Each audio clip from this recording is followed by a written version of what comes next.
the other side.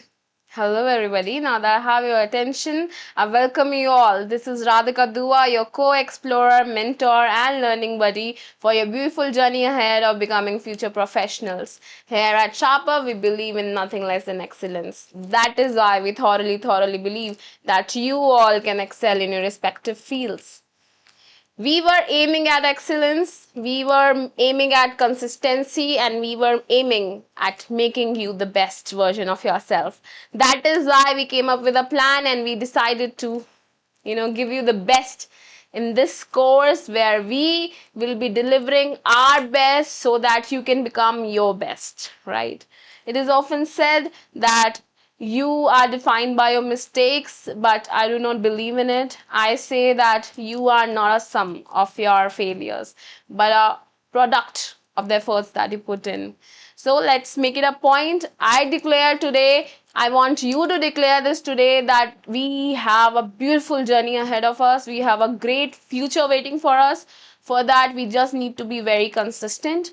We need to put in our best effort and we have to follow the whole course. This is what we're going to do. For that, today is the best day. You start, I start, and we together, we will be on this journey. I'll take you to the end of this whole course. I'll be holding your hand, all together. But you have to promise that you will give your best. चलिए आइए इसी के साथ let's start today's topic. Today's topic is very simple, very important as well, I would say, because it is something that we all know, but somehow we ignore it, and then we become, we become the victims of ignorance. So that is why today we are starting with a very simple topic, yet very important topic. That is basics of accounting, that is introduction to accounting. So let's move ahead. I'll take you along with this amazing energy that I have in me. I want you all to put in the same. Chaliye. So let's start to introduction to accounting. I'll just make my screen a bit larger, a bit wider, so that for you have total access to what's behind me. Okay, चलिए आगे बढ़ते हैं. So हमारा पहला ही मेरा आपसे question है कि what do you understand by accounting. What is accounting, right? हम सब बहुत सारी थ्योरी पढ़ लेते हैं, हम सब बहुत सारे एडवांटेजेस याद कर लेते हैं, प्रिंसिपल्स याद कर लेते हैं, कन्वेंशंस याद कर लेते हैं, सब कर लेते हैं. But I want to understand in simple terms that what do you understand by accounting. है क्या अकाउंटिंग? इसके लिए I just want to give a small example to you. Let's assume that हम लोग एक बिजनेस करना चाहते हैं. आप में हम लोग मिलकर एक बिजनेस करना चाहते हैं और हमने सोचा कि क्यों ना एक ऐसा बिजनेस करा जाए जिसमें बहुत बहुत बहुत पैसा है. हमने बहुत सोचा, एक दिन सोचा, 2 दिन सोचा, 3 दिन सोचा. उसके बाद we came up with an idea कि यहाँ दिल्ली में सब लोग खाने की तरफ तो बहुत ज़्यादा जाते हैं, that there is no business, that no food business that will fail. तो and we had very limited resources. तो हमने सोचा let's together come up with this business venture where let's sell momos. So हमने एक ऐसा बिजनेस खोला, बहुत बढ़िया, बहुत अच्छा आइडिया था. Minimum investment and a lot of people going crazy about it, and let's go ahead, do it. बहुत ज़्यादा मेहनत भी नहीं लगेगी. And we started a small business, yet a business with a lot of ROI, with a great ROI. And we had this momo business that we started. Okay, तो हमने शुरू कर दिया अपना बिजनेस और इस बिजनेस का नाम रखा हमने मेसर्स मोमो खाओ. Okay, so we came up with this amazing idea and then we started this new business. हमने नया बिजनेस शुरू कर दिया. अब क्या हुआ? बढ़िया काम शुरू हुआ, बहुत जोर शोर से. we gave our best and we were excelling at it. अब हम कुछ शुरू करें और एक्सेल ना करें, ऐसा तो हो नहीं सकता, राइट? करेक्ट. तो हम लोग ये बना रहे थे बढ़िया हर वेराइटी के wheat momos, then whole grain, this that, everything that is possible we were trying to put in our this new venture. क्या हुआ, फर्स्ट डे हमारी सेल्स हुई, बहुत सारे लोग आए, बहुत लोगों को पसंद हुआ। सेकेंड डे फिर हमने सेल करी, देन अगेन देवर, हमारा ऐसे धीरे धीरे धीरे कस्टमर बेस बनना शुरू हो गया। सो अराउंड सेकेंड वीक हमारा, फर्स्ट वीक बहुत स्मूथली निकल गया। Second week of the business हमारे एक कस्टमर हैं जो हैं, let's say mister X. Mister X हमारे परमानेंट कस्टमर बन चुके हैं अभी तक, और mister X almost every evening they come to our store and they eat momos from us. तो मिस्टर एक्स सेकेंड वीक में हमारे पास आए और उन्होंने हमें बोला कि सुनो, मुझे 1 प्लेट कुरकुरे मोमोज लगा दो। हमने कहा ओके ठीक है, ओके लगा देते हैं, what's the big deal in that. कहते बट एक प्रॉब्लम है। हमने कहा क्या प्रॉब्लम हो गई? कहते आज मैं ना अपना फोन लाना भूल गया हूँ ना, और ना ही मेरे पास कैश है, so neither I can give you UPI nor I have cash with me, so do you accept payment via debit card? हमने कहा हाँ जी बिल्कुल कोई प्रॉब्लम नहीं है, हमने मशीन रखी है, हम डेबिट कार्ड से भी पेमेंट ले लेते हैं, because we took our classes from SharpUp and we know कि किसी भी तरीके से पैसा आ सकता है। There are various modes via which we can receive our payments. तो हमने तो डेबिट कार्ड वाली मशीन भी रखी हुई थी, we had the VPA as well. तो उसने कहा ठीक है। अब नेक्स्ट डे तो उसने there was a good popularity for us, वो अपने फ्रेंड्स के पास गया and he said these people, this momo खाओ messrs, they very nice, they even accept debit card payments, now they are some high tech people and we should have a party tomorrow. अगले दिन वो अपने दोस्तों के साथ आए और हमारे साथ उन्होंने हमारे स्टोर पर आए और बहुत सारे फ्रेंड्स के साथ मिलकर उन्होंने पार्टी करी। उनका बिल आया कुछ 2000 रुपीज का, उन्होंने हमें वो बिल दे दिया कैश में और हमने वो कैश में एक्सेप्टेंस कर ली। Third day during this week he came again, he said कि भैया 1 प्लेट मोमोज लगा दो। हमने कहा ठीक है लीजिए आपके मोमोज रेडी हैं। कहते बट आज एक प्रॉब्लम है। हमने कहा क्या हुआ? कहते मेरे पास पैसे ही नहीं है, neither do I have my UPI nor do I have cash and I'm not even carrying my wallet, so I do not have any debit card, credit card, I have nothing with me। तो हमने कहा बताओ कैसे करना है? कहते अब तो मैं आपका रेगुलर हो गया हूँ भैया, कुछ तो हमारा भी मान सम्मान रखो, मैं कल दे दूंगा आपको पैसे। हमने कहा ठीक है। नेक्स्ट डे मिस्टर एक्स अपने एक और फ्रेंड को साथ लिया है, क्योंकि अब हमारे क्लाइंटेल बन चुके थे। हमने बोला ठीक है नो प्रॉब्लम, ऐसे चलता रहा।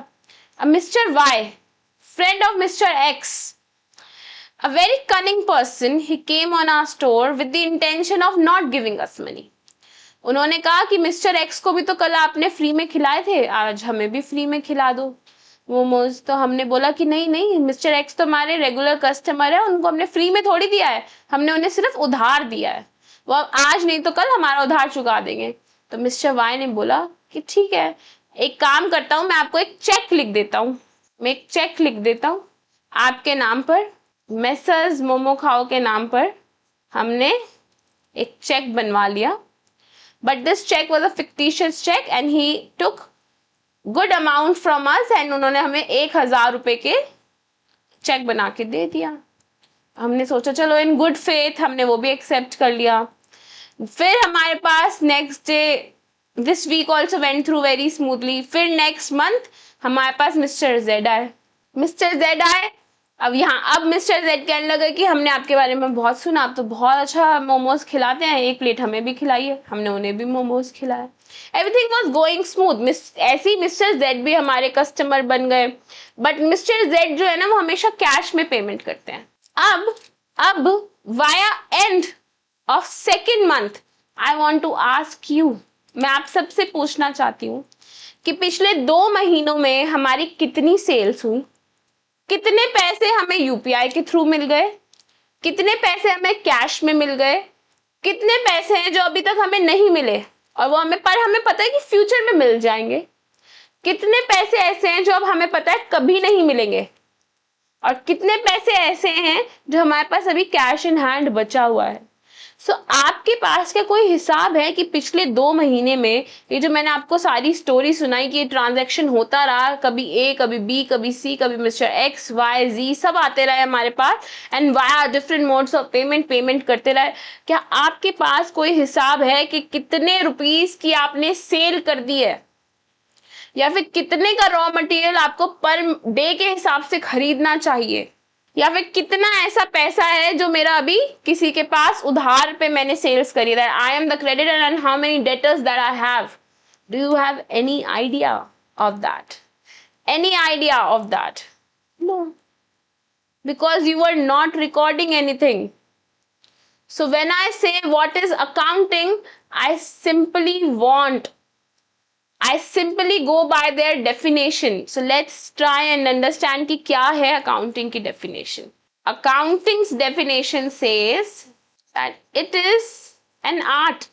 It is an art of recording, classifying, summarizing and communicating the results to the users. ये सिंपल सी डेफिनेशन है.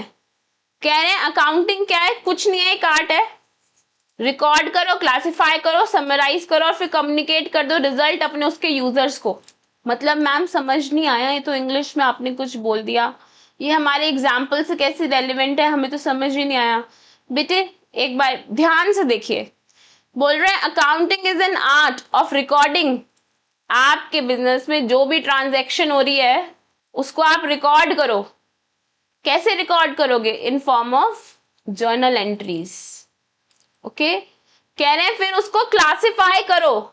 कैसे क्लासिफाई करेंगे मैम? हमें तो पता ही नहीं क्लासिफाई कैसे करते हैं. मिस्टर एक्स का एक रिकॉर्ड बनाओ, मिस्टर वाई का एक रिकॉर्ड बनाओ, मिस्टर जेड का एक रिकॉर्ड बनाओ. जब मैंने रिकॉर्ड करी थी ट्रांजैक्शन, तो कौन सी ट्रांजैक्शन रिकॉर्ड कर रही हूं मैं? फाइनेंशियल नेचर की ट्रांजैक्शन है. और रोज की जितनी भी ट्रांजैक्शंस हो रही हैं, जितनी भी हमारे एग्जांपल में रोज की एट डेली बेसिस जितनी भी ट्रांजैक्शंस हो रही थी, मैं सब वो रिकॉर्ड करती रही इन फॉर्म्स ऑफ जर्नल एंट्रीज. फिर मैंने उसमें क्लासिफिकेशन करा कि किसके नाम पे कितनी सेल हो रही है, कितना पैसा ड्यू है, कितना मुझे एडवांस मिल चुका है और कितना मुझे अभी किसी से मिलना बाकी है. तो मैंने क्या करा? क्लासिफाई कर लिया. कैसे करा होगा क्लासिफाई? मैंने लेजर बनाए होंगे. अच्छा, फिर कह रहे हैं उसकी समरी भी बनाओ. एक समरी बनाओ कि कितना तुम्हें मिलने वाला है इन टोटल, कितना तुम्हें किसी को देना है इन टोटल, कितना तुम्हारा पैसा डूब चुका है, कितनी परचेजेस एक डे में होनी चाहिए, कितनी सेल्स एक डे में हो रही हैं, इन टोटल पूरे ईयर में आप कितनी परचेज कर रहे हो, कितना रॉ मटेरियल है जो आपका वेस्ट हो जाता है. क्या ये सब बातें मुझे पता चल सकती हैं सिर्फ अकाउंटिंग से ही? सिर्फ चीजों को रिकॉर्ड करने से, फिर उनको लेजर बनाने से, फिर उसको समराइज करने को. समराइज कैसे करोगे? In form of trial balance. हम ट्रायल बैलेंस बनाते हैं. So you create a trial balance. So this is the whole journey of accounting and then you communicate the results to the user. आखिरी में जो भी communicate हो रहा है रिजल्ट, जो रिजल्ट है, हम जो रिजल्ट जानना चाह रहे थे कि हमारी कितनी सेल हो रही है, कितना प्रॉफिट है, कितने परचेजेस हैं, कितने हमें लोगों से पैसे मिलने हैं. So these are the results. इसको मैं आखिरी में communicate कर दूंगी यूजर को. यूजर कैन बी यू और somebody who invested in your business. सो अगर मैं देखूं तो व्हाट इज अकाउंटिंग? कुछ नहीं, एक जर्नी है from journal entries to ledger posting to trial balance to last results forming, यानी balance sheet and profit and loss account. और फिर इसको क्या करोगे? कम्युनिकेट कर दोगे टू द इंटेंडेड यूजर. इसको मैं बोलती हूँ this is accounting. It is an art of recording. मैंने per day per transaction record कर ली, फिर उसे क्लासिफाई करा, mister X, mister Y, mister Z and others. ऐसे भी तो हो सकता था इस एग्जाम्पल में कि आप जो रॉ मटेरियल खरीदते हो, जो मोमो खाओ ऑर्गेनाइजेशन है, जो मेसर्स मोमो खाओ हमारे बिजनेस है, ये रॉ मटेरियल खरीदता होगा ना किसी से, तो कितना रॉ मटेरियल खरीद लिया मैंने. हो सकता है मैंने रॉ मटेरियल कभी कैश पे खरीदा हो, कभी क्रेडिट पे खरीदा हो, तो मुझे पता भी तो होना चाहिए मुझे उसके कितने पैसे देने हैं वापस. ऐसे अदरवाइज अगर मैंने रिकॉर्डिंग नहीं रखी, मैंने एक रिकॉर्ड अपने पास नहीं मेंटेन करा, मुझे कभी नहीं पता चलेगा कि मुझे कितने पैसे देने हैं और कितने मुझे ऑलरेडी मिल चुके हैं या कितनी मैं पेमेंट कर चुकी हूँ, I will have no information with me. So that is why accounting is an art of recording, classifying, summarizing and communicating the results to the intended users. और अगर आप देखो तो हर एक वर्ड का एक मीनिंग है. रिकॉर्ड कर रहे हो, कैसे रिकॉर्ड कर रहे हो? In form of journal entries. Classify कर रहे हो तो कैसे क्लासिफाई करोगे? In form of ledgers. Summarise करोगे तो कैसे समराइज करोगे? In form of trial balance. Then what are the results? The balance sheet and the profit and loss account. So I am hoping अभी तक आपने बहुत बार अकाउंट्स पढ़ा होगा, या फिर ऐसा होगा कि आपने बिल्कुल नहीं पढ़ा होगा अकाउंट्स, बट अब you should know what is accounting. Now you have a clear vision कि व्हाट इज अकाउंटिंग. एक छोटा सा बिजनेस था ये. This was, I took this very small business so that you can relate. But if you think of a actual business जहां पर हमें accounting की बहुत ज्यादा रिक्वायरमेंट है, Reliance, Tata, you name, and Ambani's, Adani's, any name you take, any business you take. बड़े business छोड़ दो, छोटे छोटे बिजनेस की तरफ आओ. अपने घर के पास देखो, छोटी छोटी ग्रोसरी स्टोर्स होती हैं, kirana stores, they also need accounting. Accounting is required everywhere. Now you understand कि अकाउंटिंग प्रोसेस कैसे वर्क करता है, right? So this was about what is accounting. अब मैं आपको ले चलती हूँ आज के टॉपिक की तरफ, that is principles of accounting and concepts in accounting and assumptions. ऐसा है कि अभी तक आप प्रिंसिपल्स एंड अजम्पशंस को वेरियस नेम्स से पढ़ते आए होंगे, और अगर आप कॉमर्स बैकग्राउंड के नहीं थे तो नो प्रॉब्लम, फिर तो और इजी है, आपने नहीं पढ़ा. जितने अभी तक आप पढ़ के आए, so let's remember one thing. एक चीज मैं क्लैरिफाई कर देती हूँ आपको कि जो हम 11th-12th में पढ़ते हैं या ग्रेजुएशन में भी पढ़ते हैं, दैट इज मेजरली थियोरी. ऐसे आपको थियोरेटिकल नॉलेज देने के लिए, बिकॉज अभी आप बहुत बेसिक से पढ़ रहे थे, तो इसलिए आपको थियोरेटिकल नॉलेज देते हुए कुछ बहुत बेसिक चीजें पढ़ाई गई और इतने सिंपलाइज्ड वे में पढ़ाई गई that it did not have any relevance in the practical world. Let's be clear, let's be honest. जो आपने अभी तक पढ़ा 11th-12th में, बहुत ज्यादा ऐसा नहीं था कि उसके बिना आप सरवाइव नहीं कर पाओगे, राइट? बहुत सारे लोग होंगे ऐसे जो अपना करियर स्विच कर रहे होंगे और उनको लग रहा होगा कि हमने तो पढ़ा नहीं, हमने तो मैम आज तक कभी पढ़ा ही नहीं है, कॉमर्स से नहीं है हम, तो हमें पता ही नहीं अकाउंटिंग क्या होता है. Will we be able to switch? Yes, you can definitely. I can tell you concepts के बारे में बात करें, conceptual clarity definitely 11th-12th में उन्होंने कुछ पढ़ा है, 2 साल दिए, डेडिकेट करें, उनके पास होगी. But I promise you that you also can achieve what they know. मैं आपको ऐसे टिप्स पे करा दूंगी. conceptual clarity तो यहाँ पे आपको बहुत बहुत ज्यादा मिलने वाली है. But अभी के लिए what I'm saying is कि आप जो पढ़ते आए हो उसे भूल जाओ. This is what I want you all to do for me. Do this for me, please. जो आपने एक थियोरी पढ़ी थी ना, उसे अब हम भुला देंगे, क्योंकि हम प्रैक्टिकल वर्ल्ड में जा रहे हैं, क्योंकि हमें प्रैक्टिकली काम करना है. Let's be honest, let's be more practical. We have to practically do the accounting now, है ना? हमें अगर अकाउंटिंग प्रोफेशन में जाना है तो हमें अकाउंटिंग करनी आनी चाहिए. उसके लिए हमें प्रोफेशनली क्या चीजें यूज हो रही हैं, प्रैक्टिकली क्या चीजें यूज हो रही हैं रियल वर्ल्ड में, वो आना चाहिए, राइट? तो अभी तक आपने थ्योरी में प्रिंसिपल्स अजम्पशंस पढ़े हैं, but in practical world same principles assumptions है, सेम, बस आपने उसको किसी और नाम से पढ़ा होगा. अब मैं उसको एक अलग नाम से आपको, लेट्स से अब मैं उसे रिक्लासिफाई कर रही हूँ सो दैट आप उसको प्रैक्टिकल वर्ल्ड में ज्यादा इजीली यूज कर पाओ. It is just a reclassification of what you have already learned, but I'll take it as if you know nothing, और हम बिल्कुल जीरो से ही स्टार्ट करेंगे for the sake of everybody, for the ease of everybody. हम ऐसे ही चल रहे हैं कि हमें कुछ ही नहीं आता. बट अगर आप थ्योरी में कुछ और पढ़ के आए और यहाँ आपको लगता है कि ये तो मैम कुछ और पढ़ा रही हैं, सो पुराना भूल जाओ बेटे. अब जो होगा वो यहीं से होगा, यहीं से आपने आगे बढ़ना है, यहीं से इसको प्रैक्टिकली यूज करना है. ओके, चलिए आगे बढ़ते हैं.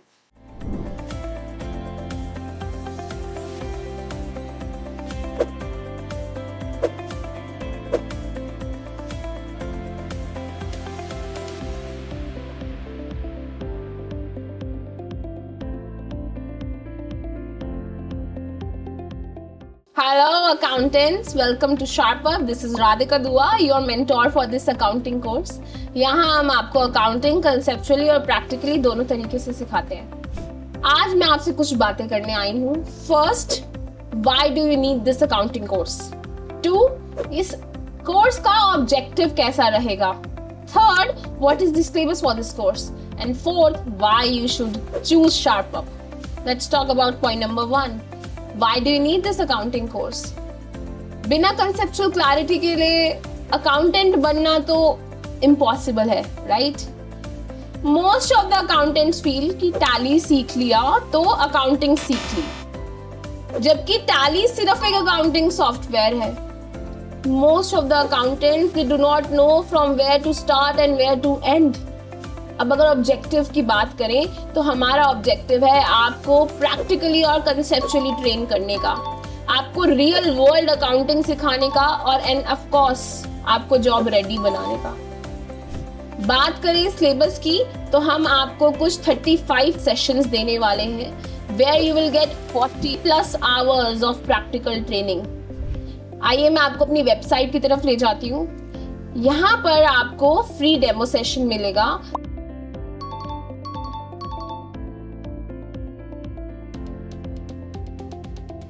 And you can click on the session wise syllabus. You can check it out here.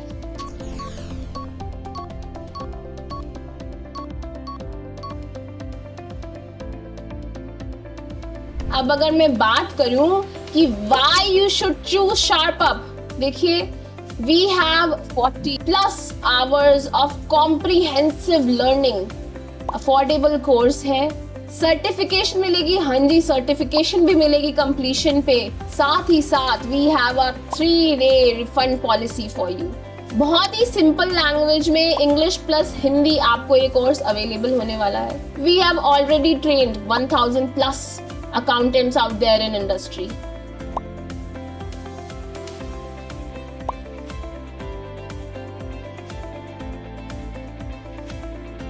सो देर किस बात की है। Thank you for your time for today. I look forward कि आप हमें इस कॉम्प्रिहेंसिव लर्निंग में ज्वाइन करेंगे। Thank you. This is Radhika Dua signing of. और आज हम कर रहे हैं अकाउंटिंग प्रिंसिपल्स। क्या होता है बेटे, अकाउंट की जब आप स्टेटमेंट बनाते हो ना, कोई भी स्टेटमेंट्स बनाते हो तो हम चाहते हैं कि और कुछ नहीं तो हमें ना 2 बेसिक चीजें पता चल जाए। 2 बेसिक चीजें तो हमें पता ही होनी चाहिए कि हमारा बिजनेस कितना प्रॉफिट कमा रहा है और हम कितने सॉल्वेंट है। सॉल्वेंट मतलब कि आज अगर हमें सबके पैसे वापस देने पड़ जाएं, जितने हमने दुनिया से उधार लिया हुआ है, अगर मैंने वो उधार वापस, क्या मेरे पास इतना असेट रखा है कि मैं अपनी लाइबिलिटी को पूरा कर दूं? क्या मेरे पास इतना पैसा है कि मैंने जितना लोगों से उधार ले रखा है मैं उसे वापस कर सकती हूँ, चाहे वो in form of liquid money हो, चाहे in form of money stuck with somebody हो, राइट? जैसे मेरे डेटर्स के पास मेरा पैसा है, मुझे पता है मैंने सेल्स कर दी है और मुझे इनसे पैसा मिलना है, उधार दिया हुआ है मैंने, मुझे पता है मिलेगा, तो क्या मैं इतनी सॉल्वेंट हूं कि मैं अपनी लाइबिलिटीज सारी को चुका दूं? ये 2 चीजें तो मैं डेफिनेटली अपने अकाउंट से निकालना चाहती हूँ। तो अकाउंटिंग स्टेटमेंट्स हमें हेल्प करती हैं कि हम डिस्क्लोज कर पाए कि हमारे पास कितना प्रॉफिट है और कितने हम सॉल्वेंट हैं to various parties. It is therefore necessary that such statements should be prepared with some standard language and rule. भाई जब इतनी इंपॉर्टेंट बात हमें पता लग रही है तो क्यों ना कुछ स्टैंडर्ड लैंग्वेज हो, कुछ स्टैंडर्ड रूल्स हो जिनको हम सब फॉलो कर सके, राइट? अब जब हमने अंग्रेजी पढ़नी सीखी थी, याद करो, when we were learning language, so there were ABCs that were taught to us, there were vowels that were taught to us, same ways there were consonants that were taught to us, same ways जब हमने math पढ़ना सीखा था, so there were basics जो universally हर जगह accept होते हैं, सब लोग ऐसे ही करते हैं, ए के बाद ही बी आता है। We have learned our ABCs. Now तो it has changed, it is now more phonics now, right? But ABCs अभी भी है, पढ़ने का तरीका बदल गया, बट ABC ABC ही है, right? ऐसी मैथ है, जब हमने मैथ करना सीखा था, we started doing our calculations, तो हमने बॉड मास सीखा था, BOD MAS। भाई पहले ब्रैकेट को सॉल्व करो, फिर MAS आपने उसको पूरा बॉड मास सीखा कि पहले मल्टीप्लिकेशन, पहले डिवीजन, फिर मल्टीप्लिकेशन, फिर एडिशन, फिर सब्ट्रैक्शन, पूरा पूरा सीखा था ना कि ऐसी। तो यही सिर्फ इंडिया में फॉलो होता है क्या? सिर्फ इंडिया में बॉड मास लगता है? या फिर ऐसा है कि मिस्टर एक्स तो बॉड मास लगाते हैं, मिस्टर वाई बॉड मास नहीं लगाते, ऐसा है? या फिर जब हम ग्रामर सीख रहे थे, इंग्लिश सीख रहे थे, तो हम लगाते हैं वॉवल्स के आगे एंड, बट बाकी सब लोग ए लगाते हैं वॉवल्स के आगे, ऐसा है क्या? नहीं ना। हमने एक स्टैंडर्ड बनाया ना, कुछ स्टैंडर्ड लैंग्वेज, कुछ स्टैंडर्ड रूल्स बनाए। सेम वेज अकाउंटिंग में भी कुछ स्टैंडर्ड लैंग्वेज, कुछ स्टैंडर्ड रूल्स बनाए गए जिसको हम सबको फॉलो करना है, not just nationally but internationally as well. So these standard language and rules are known as accounting principles. कि ये कुछ स्टैंडर्ड है, कुछ चीजें ऐसे ही होती हैं, ऐसे ही होंगी. These are rules. The standard language of accounting is known as accounting principles. कि ऐसा ही होगा. This is the path that you have to follow. If you deviate from it, then you have to disclose it. अगर आपने ये path follow नहीं करा तो कुछ फंडामेंटली रॉन्ग है, कुछ तो आप गड़बड़ कर रहे हो इस, कि भाई मैं तो 10 कॉफी पी के भी सो जाती हूँ, मेरे साथ कुछ फंडामेंटली रॉन्ग है. Same ways, if you are not following these principles, there is fundamentally which is wrong, because these are the rules, these are the ABCs, this is the board mass for accounting. Basic rule है जो हमें follow करना ही है. These rules are generally known as GAAP. Gap क्या होता है? जब आप अकाउंटिंग वर्ल्ड में जाओगे तो आपको ऐसे बोला जाएगा कि क्या आपने गैप फॉलो करा है. गैप मतलब जनरली एक्सेप्टेड अकाउंटिंग प्रिंसिपल्स, ऐसे अकाउंटिंग प्रिंसिपल्स जो जनरली हर जगह एक्सेप्ट हो रहे हैं, तो इसको मैं बोलती हूँ गैप. तो जब आप प्रैक्टिकल वर्ल्ड में जाते हो तो आपसे ऐसे बोला जाता है कि गैप फॉलो करना है. Have you followed the gap? आपसे पहला क्वेश्चन लोग पूछते हैं कि गैप क्या फॉलो करा था, उसके बाद आगे आप बढ़ते हो, क्योंकि जनरली एक्सेप्टेड प्रिंसिपल्स है, सबको करने ही करने हैं. तो दीज आर स्टैंडर्ड्स कि आपको करना ही करना है, there is no deviating from it. So these are your accounting principles, ये हमें करना ही है. ओके चलिए, so these rules are generally called GAAP, that is generally accepted accounting principles. These general rules and guidelines that companies are required to follow when reporting, जब हम report करते हैं all accounts और financial data को, इसको मैं further classify कर सकती हूँ. मतलब मैं gap को classify कर सकती हूँ accounting concepts and accounting conventions में. ये तो हम तो मैम कैसी बात बता रहे हो, हम तो ये पढ़ते आए हैं, हमने क्लास 11th में पढ़ लिया था, सेकेंड चैप्टर था ये, इसलिए तो सबसे पहले पढ़ा था, क्या बात कर रहे हो आप. हाँ बेटे, यू आर राइट, आप ये पढ़ के आए हो. मैं आपको याद दिला देती हूँ कैसे पढ़ा होगा. आपने पढ़े थे accounting concept, accounting conventions, business entity concept पढ़ा, गोइंग कंसर्न कंसेप्ट पढ़ा, कॉस्ट कंसेप्ट पढ़ा, डुअल एस्पेक्ट कंसेप्ट पढ़ा, money measurement, then accrual, matching, conventions में full disclosure, consistency, conservatism, then materiality. हमने सब पढ़ा था मैम, ये सब पढ़ा था. बट हमने ये कंसेप्ट से पढ़ा था, अकाउंटिंग कंसेप्ट्स के नेम से, और ये अकाउंटिंग कन्वेंशन के नेम से, ऐसे पढ़ा था ना. हाँ जी आप ही से पूछ रही हूँ, ऐसे ही पढ़ा था ना बेटे. This is how you learn, right? Now I am telling you learn this fine, no problem. आपने ऐसे पढ़ा था, नहीं पढ़ा था, doesn't matter. Now I am telling you, ये 11, these are the 11 guidelines that are given to us. Accounting principles हम 11 दिए गए हैं. बस आप ये लेके चलो कि आज तक थियोरेटिकली हम इनको कंसेप्ट्स और कन्वेंशंस के नाम तक पढ़ते आए. अब आप ये लो कि ये 11 के 11 मैंने एक ब्रैकेट में डाल दिए हैं जिसका कोई नाम नहीं है. ये 11 के 11 मैंने एक ब्रैकेट में डाल दिए हैं जिनका कोई नेम नहीं है. बट अब I will reshuffle them. I will reclassify them in terms of how they should be used practically. I am going to reclassify them. वही हैं concepts जो आपने पढ़े हैं, कुछ नया नहीं पढ़ाऊंगी, वही हैं. बट बस मैं इसको reshuffle कर रही हूँ, reclassify कर रही हूँ कि इसको मैं अकाउंटिंग वर्ल्ड में कैसे यूज करती हूँ. Okay, it will be very exciting for you. जिन्होंने नहीं पढ़े, भूल गए हैं कंसेप्ट्स, उनके लिए this is also very good opportunity, revision हो जाएगा सारा, राइट? और ये माइंड यू, ये आपके प्रैक्टिकल वर्ल्ड में इतने काम आते हैं, इतने यूज होते हैं, बिकॉज आप इन्हीं को लेके तो अकाउंट्स बनाते हो. Because of these these are the basics. अब कोई बिल्डिंग बनाई आपने, एक बिल्डिंग बनाई मैंने, ठीक है, उसका फाउंडेशन जितना स्ट्रांग होगा उतनी वो बिल्डिंग टॉल खड़ी रहेगी और लंबे वक्त के लिए खड़ी रहेगी, राइट। अगर मेरा फाउंडेशन ही कच्चा है तो मेरी बिल्डिंग गिर जाएगी, द बिल्डिंग विल फॉल। एक तेज स्टॉर्म आएगा, one hurricane and it is gone. जो आजकल हाल हो रहे हैं वो इसीलिए हो रहे हैं because the foundation is not strong, right. Same way your accounting, let's say that accounting is a building, the more the and foundation are the principles. The foundation of a building is the principles. If you follow the principle in the right direction, your building is always standing tall. It is always going way ahead. और उसकी height तुम जितनी मर्जी बढ़ा लो, right.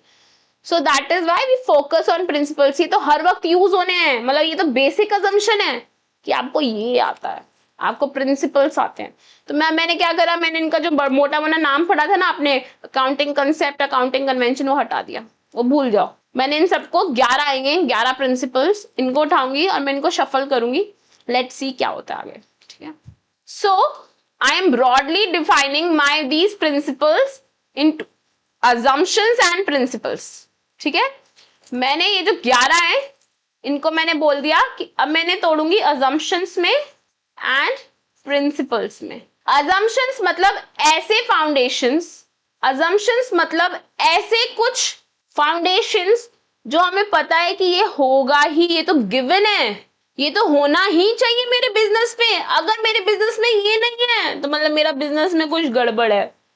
मतलब हम ये लेके चल रहे हैं कि हमारे बिजनेस में ये तो है ही है। क्या क्या है ये, इधर देखो, ध्यान दो, ये going concern, accrual concept, consistency तो हमारे बिजनेस में है, ये तो गिवन है। This is the foundation assumption कि ये तो है। अगर ये नहीं है ना मेरे बिजनेस में, मतलब मेरा बिजनेस डूब चुका है, it is a gone case. अगर आप अजम्पशन को बिट्रे करते हो या फिर आप उसे फोरसीड करते हो तो मतलब आपका बिजनेस डामाडोल है, खत्म होने वाला है।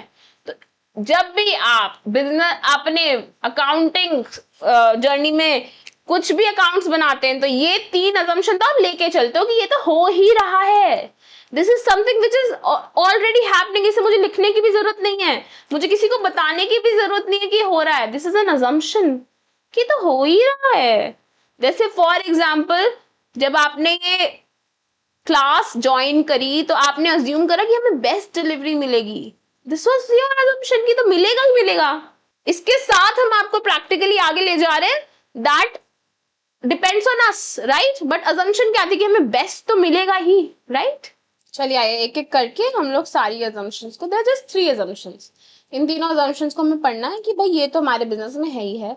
अगर इसमें से एक भी जगह डेफरमेंट होने लगती है, एक भी जगह आपको लग रहा है डिविएशन हो रही है तो आपको उसे रिपोर्ट करना है। मतलब ये हमारी बेसिक अजम्पशन अगर खराब हो गई तो मतलब हमारी अकाउंटिंग में अब हमारे बिजनेस में दिक्कत है, देन वी शुड रिपोर्ट। अगर इनमें से एक भी डिविएट हो गया तो हमें रिपोर्टिंग करनी है उसकी, ठीक है। अगर ये फॉलो हो रहा है ठीक है, कोई प्रॉब्लम नहीं है। अगर ये आराम से फॉलो हो रही है तीनों, फिर हमें कुछ रिपोर्ट नहीं करना, we don't even have to mention it anywhere. But अगर आपको लगता है कि एक भी डिविएट हो गई तो आपको उसे रिपोर्ट करना है कि भाई this was the fundamental assumption and we have deviated from it, now you take the decision. तो क्या है ये assumptions? There are 3 accounting assumptions. First is the going concern assumption, second is the accrual assumption, and third is the consistency assumption. तो first assumption बोल रहा है, going concern assumption बोल रहा है कि by my future, my business is for a foreseeable future, कि भाई जब तक मैं जिंदा हूं, जब तक मैं जहां तक मैं देख सकता हूं, जहां तक भी मैं देख सकता हूं, मेरा बिजनेस तो चलता रहेगा।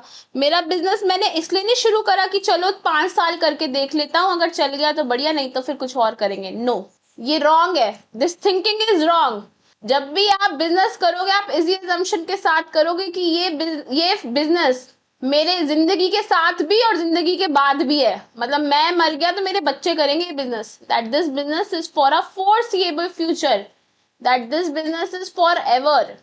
I have no intention of ever shutting down. मेरा कोई इंटेंशन ही नहीं है कि मैं इस बिजनेस को कभी भी बंद करूंगी, नेवर नेवर। मेरा इंटेंशन है कि इस बिजनेस को मैं आगे ही आगे बढ़ाती जाऊं, क्योंकि बेटे ऐसे सोचो कि अगर आपने ये सोच लिया कि बिजनेस चला तो चला, नहीं चला तो कोई बात नहीं। सो जस्ट इमेजिन, जो मेरे इंटेंडेड यूजर है इस बिजनेस से, जितने रिलेटेड लोग हैं, मैं, मेरे एम्प्लॉयज, मेरे कस्टमर्स, मेरे सप्लायर, मेरे डेटर, मेरा क्रेडिटर, सबकी लाइफ इम्पैक्ट हो रही है, गवर्नमेंट, एवरीबडी इज इम्पैक्टेड। लोग आपके साथ बिजनेस यही सोच के कर रहे हैं कि कहाँ जाएगा छोड़ के, बिजनेस ही इसका यहाँ है, right? So the going concern assumption says that your business is for a foreseeable future, हमेशा हमेशा के लिए। आपकी कोई इंटेंशन ही नहीं है कि आप इसे बंद करोगे। जिस दिन आप इंटेंशन रखते हो कि 3 साल में मुझे बिजनेस बंद करना है, तो इसका मतलब आपकी गोइंग कंसर्न अजम्पशन ब्रीच हो गई है। फिर आपको इसको अपने अकाउंट्स में, अपने नोट्स में डिस्क्लोज करना पड़ेगा, मैंडेटरी है डिस्क्लोज करना, ताकि जितने भी आपके इन्वेस्टर्स हैं वो अपना पैसा बाहर निकाल लें आपसे। ठीक है मैम। नेक्स्ट अजम्पशन है कंसिस्टेंसी अजम्पशन। कंसिस्टेंसी कह रहा है that the accounting policies shall be same year on year. कह रहे हैं कि जो आप एक बारी अकाउंटिंग पॉलिसीज अडेप्ट कर लेते हो, उसको हर साल और पूरे साल भी सेम रखो। ऐसा नहीं कि 2 महीने तो मैं एक अकाउंटिंग पॉलिसी चलाऊंगी और बाकी के 10 महीने में कोई और सी अकाउंटिंग पॉलिसी चलाऊंगी। No, this is wrong. और ऐसे भी नहीं कर सकते कि 2024 में तो मैंने एक अकाउंटिंग पॉलिसी चलाई और 2025 में कोई और सी अकाउंटिंग पॉलिसी चला दी। No, it has to be same every year. That is why we are saying consistency, कि जो आपकी अकाउंटिंग पॉलिसी है वो सेम होगी ईयर ऑन ईयर बेसिस पे। There should not be any change in accounting policy unless it is required by any statute और law. It is required by law. अगर ऐसा लग रहा है कि आपका लॉ बोल रहा है कि अकाउंटिंग पॉलिसी चेंज करो, या फिर आपको बेनिफिट होने वाला अकाउंटिंग पॉलिसी चेंज करने से, और इट इज बेनिफिशियल, तो ही कर सकते हो आप, अदरवाइज आपको अलाउड नहीं है। ऐसे नहीं कह सकते ऐसे ही मन कर रहा था। नो, इसको मैं आपको एक एग्जांपल के थ्रू समझाती हूँ।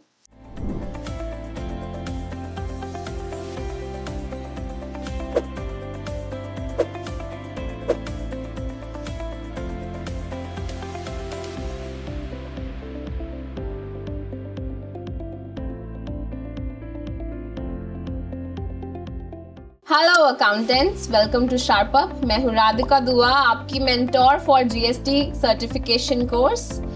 यहाँ पर हम आपको जीएसटी प्रैक्टिकली एंड कंसेप्चुअली दोनों तरीके से सिखाते हैं। मैं आज आपसे कुछ बातें करने वाली हूँ। Point number 1, why do you need this GST course.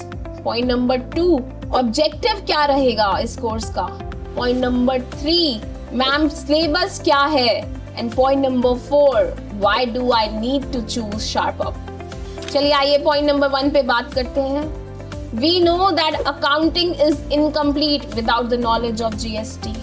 बहुत सारे अकाउंटेंट्स वहाँ ये सोच रहे हैं कि GSTR 3B and 1 सीख लिया तो पूरा GST आ गया, जबकि ये दोनों तो सिर्फ 2 रिटर्न्स हैं। GST वर्ल्ड बहुत बड़ा है। Most of the accountants, they do not know from where to start and where to end. अब इस कोर्स का ऑब्जेक्टिव क्या है? हम चाहते हैं कि हम आपको कंसेप्चुअली प्लस प्रैक्टिकली दोनों तरीके से ट्रेन कर दे for GST, and we want to make you ready for the real world accounting. We want to make you job ready. Ma'am syllabus कैसा रहेगा? सिलेबस की बात करें तो there are 35 sessions and 40+ hours of comprehensive learning. आइए मैं आपको अपनी वेबसाइट तक ले जाती हूँ। ये रहा मेरा जीएसटी कोर्स, और यहाँ पर आप फ्री डेमो अवेल कर सकते हैं।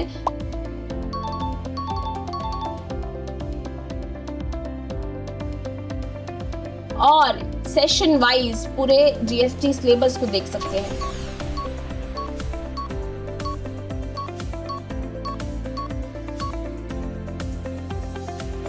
अब बात करें कि मैम हमें क्यों शार्पअप चूज करना चाहिए, so let me tell you that SharpUp has already trained 1000+ accountants out there. हम लोग आपको लाइफ टाइम एक्सेस दे रहे हैं। क्या सर्टिफिकेशन मिलेगी? यस, कंप्लीशन पे आपको सर्टिफिकेशन भी मिलेगी। साथ ही साथ एक इजी लैंग्वेज में हिंदी प्लस इंग्लिश आपको ये पूरा कोर्स अवेल किया जा रहा है। यहाँ पर आपको 40+ आवर्स ऑफ प्रैक्टिकल ट्रेनिंग मिलने वाली है। सो देर किस बात की है, go ahead and enrol yourself.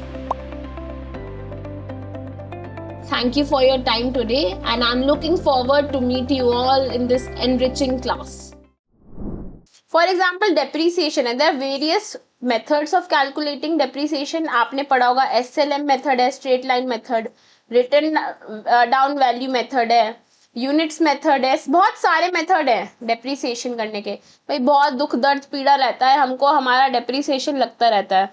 जैसे मैं आपको फॉर एग्जांपल बताती हूँ, 2022 में मैंने एक आईफोन खरीदा 14, ठीक है, वो मैंने लिया अराउंड 80,000 का लिया शायद। एक साल बाद उसमें कोई और टेक्नोलॉजी आ गई, एक आईफोन 15 आ गया, तो मेरा ये आईफोन 14 एक ही साल बाद 2023 में और कुछ नहीं तो 50,000 का हो गया।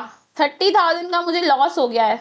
तो this 30,000 I will account as depreciation, right. ऐसे नहीं मैं कह सकती कि इस साल तो मैं डेप्रीसिएशन को स्ट्रेट लाइन मेथड पे फॉलो कर लेती हूँ, अगले साल WDV पे फॉलो कर लूंगी। No, you have to follow depreciation as per the same method throughout the years. हर ईयर आप फिर उसको उसी मेथड पे करते रहोगे, unless it is required by the law और अ स्टैचर, और इट इज मोर बेनिफिशियल। अगर कंपनी के लिए बेनिफिट है कि मैं SLM छोड़ के WDV लगाना शुरू कर दूं, तो आप कर सकते हो चेंज, बट उस चेंज को फिर आपको अपने नोट्स में बताना पड़ेगा, यूजर्स को आपको लिखना पड़ेगा, नोट्स टू अकाउंट्स में लिखना पड़ेगा कि हाँ भाई हमने इस साल ना अकाउंटिंग पॉलिसी चेंज करी है, और उसे भी फिर पूरे साल एक जैसे लगाना पड़ेगा। आप ऐसे नहीं कर सकते कि 2 महीने में एक अकाउंटिंग पॉलिसी चलाऊं, 5 महीने फिर दूसरी, फिर बाकी के 8 मंथ्स तीसरी। No, you can not do that. You have to maintain consistency, consistent रहना पड़ेगा आपको, ठीक है। Coming to my last assumption, that is the accrual assumption. Accrual assumption क्या कहता है, इसे समझाने के लिए, अक्रूवल अजम्पशन समझाने के लिए I want to have all your attention now. All attention. Please. Everybody, all of you, all attention at me. On the screens, please. On your computer screen. All your attention. सिर्फ मेरी आवाज को सुने और समझने की कोशिश करें। कह रहे हैं कि जितने भी परचेजेस और जितने भी एक्सपेंसेस हैं, जितने भी आपके परचेजेस हैं, जितने भी आपके एक्सपेंसेस हैं, या तो वो पेड होंगे या पेएबल होंगे, है ना। या तो आपने दे दिया या अभी देना बाकी है, ऐसा ही है ना। या तो एक्सपेंस पे कर दिया या फिर देना है, ऐसी हो सकता है। सेम वे जितने भी आपकी सेल्स हैं और जितनी भी आपकी इनकम्स हैं, या तो आपको मिल गई है या अभी मिलनी बाकी है ना, फ्यूचर डेट पे मिलेगी, ऐसे ही है ना, ऐसा ही है ना बेटे। या तो मिल गया या मिलना है, ऐसी तो होते हैं एक्सपेंसेस और इनकम्स। तो हम अक्रूवल कंसेप्ट बोल रहा है कि expenses shell be recorded when incurred. अगर आपका एक्सपेंस इनकर हो गया है, इनकर हो गया मतलब ट्रांजैक्शन हो गई ना, ट्रांजैक्शन डन मतलब इनकर हो गया है, वो पैसा पे हो गया है या फिर स्टिल पेएबल है, इज नॉट रेलिवेंट। कह रहे हैं पैसा दिया या नहीं दिया, इससे इस बात का कोई रेलिवेंस ही नहीं है। ट्रांजैक्शन हो गई ना, आपका एक्सपेंस इनकर हो गया ना, चुपचाप रिकॉर्ड कर लो, record it. Same ways income shall be recorded when accrue. कह रहे हैं आपकी ट्रांजैक्शन हो गई ना, आपने सेल्स कर दी ना, चाहे सेल ऑफ गुड हो चाहे सेल ऑफ सर्विस है, चाहे अमाउंट रिसीव है या फिर स्टिल रिसीवेबल है, मतलब अभी पैसा मिल गया है या अभी फ्यूचर में मिलना है, इज नॉट रेलिवेंट। इस बात से हमें फर्क ही नहीं पड़ता कि पेमेंट कर दी है या अभी करनी है, या अमाउंट मिल गया है या अभी मिलना है, इस बात से हमें रेलेवेंस नहीं है। ट्रांजैक्शन हो गई, रिकॉर्डेड। मैम ये ना हमें आप एक एग्जाम्पल के थ्रू समझाओ, ऐसे हमें समझ नहीं आया। Okay, no problem, no problem बेटे, बस ध्यान इधर देंगे सब लोग, ठीक है। एवरीबॉडी इधर ध्यान देंगे। मिस्टर एक्स है, इनका बिजनेस चल रहा है, सोल प्रोप्राइटर है ये, इनका बिजनेस चल रहा है, इनका इलेक्ट्रिसिटी का बिल आता है हर मंथ। अप्रैल का आया होगा, मई का, जून, जुलाई, अगस्त, सितंबर, अक्टूबर, नवंबर, दिसंबर, जनवरी, फरवरी, मार्च, हर मंथ का इलेक्ट्रिसिटी बिल आता है। Electricity bill 7th of every month आ जाता है। हमें पता है कि हमें 7 तारीख तक, 7th ऑफ एवरी मंथ तक हमें पेमेंट करनी है इलेक्ट्रिसिटी बिल की, ठीक है। अप्रैल का बिल आया होगा आपका 7 मई तक, आपको पेमेंट करनी है। मई का बिल 7 जून तक पेमेंट करनी है। जून का बिल 7 जुलाई तक पेमेंट करनी है। जून का बिल 7 अगस्त तक पेमेंट कर सकते हो, एंड सो ऑन, राइट। अब मैं खड़ी हूं मार्च में, ठीक है। I am standing at March, at the month of March. मार्च की पेमेंट 30 मार्च हो गया, 30 मार्च हो गया। पहली बात तो मुझे ये बताओ, आप सब लोग प्लीज, आप सब लोग मुझे ये बताएं, फर्स्ट थिंग, कि क्या एक्सपेंस इनकर हो गया है। मैम एक्सपेंस इनकर होने का मतलब, एक्सपेंस इनकर होने का मतलब कि या तो आपने गुड्स या सर्विस को कंज्यूम कर लिया, ले लिया आपने उसको, आपका एक्सपेंस जो है बनता है, आपके पैसे ड्यू हो गए हैं, अब आपने देने हैं। बताओ कैसा हो गया है। हाँ मैम, हमने पूरा मंथ इलेक्ट्रिसिटी यूज कर ली है, हमने 1 मार्च तक से लेके 31 मार्च तक इलेक्ट्रिसिटी तो यूज कर ली, मतलब एक्सपेंस तो इनकर हो गया। चाहे बिल आया, चाहे आपने दिया या नहीं दिया, आपका एक्सपेंस इनकर हो गया ना। ट्रांजैक्शन हो चुकी है, आप सर्विसेज यूज कर चुके हैं। अब चाहे आप उसकी पेमेंट करें या ना करें, आपको उसको रिकॉर्ड करना है, उस एक्सपेंस को आपको रिकॉर्ड करना अनिवार्य है। It is mandatory for you to record it, right. So here when you are standing in the month of March, mind you अभी आपने 31 मार्च को आप खड़े हैं, आप पेमेंट कर सकते हैं 7 अप्रैल तक, जो नेक्स्ट फाइनेंशियल ईयर में चला गया, राइट। बट मुझे पता है कि मेरी ये खर्चा इस महीने का, मार्च मंथ का ये मेरा खर्चा है, पेड है या पेएबल है, इस चीज से मुझे फर्क ही नहीं पड़ता। It is irrelevant for me. I know the expense has been incurred. March month का एक्सपेंस इनकर हो गया, मान लीजिए 5,000 रुपए का बिल है मेरा इलेक्ट्रिसिटी का, ठीक है। So what I will do, मैं चुपचाप से इसको रिकॉर्ड कर लूंगी, जर्नल एंट्री बनाऊंगी मैं, और मैं एक जर्नल एंट्री पास करूंगी और इसको रिकॉर्ड कर लूंगी। 5,000 रुपए को मैं इसी साल के खर्चे में, अप्रैल टू मार्च के खर्चे में रिकॉर्ड कर लूंगी, चाहे वो पे हुआ चाहे नहीं हुआ, it is of no relevance to me. So accrual assumption यही बोल रहा है कि जितने भी एक्सपेंसेस हैं, चाहे वो पेड हैं चाहे वो पेएबल हैं, मुझे कोई फर्क नहीं है। I have to, if they are incurred, I have to record them. Same ways goes for income. अगर वो accrue हो गई है, जैसे इसका भी एक एग्जांपल ले लेती हूँ मैं, इनकम का भी एक एग्जांपल ले लो। आपके पास एक प्रॉपर्टी है जिसका आपको रेंट मिलता है, आपके पास एक प्रॉपर्टी है जिसका आपको रेंट मिलता है, you receive rent every month of it, और आपको पता है जो आपका टेनेंट है थोड़ा ढीला है, ये हर महीने की 5 तारीख तक आपको लास्ट मंथ की रेंट की पेमेंट करता है।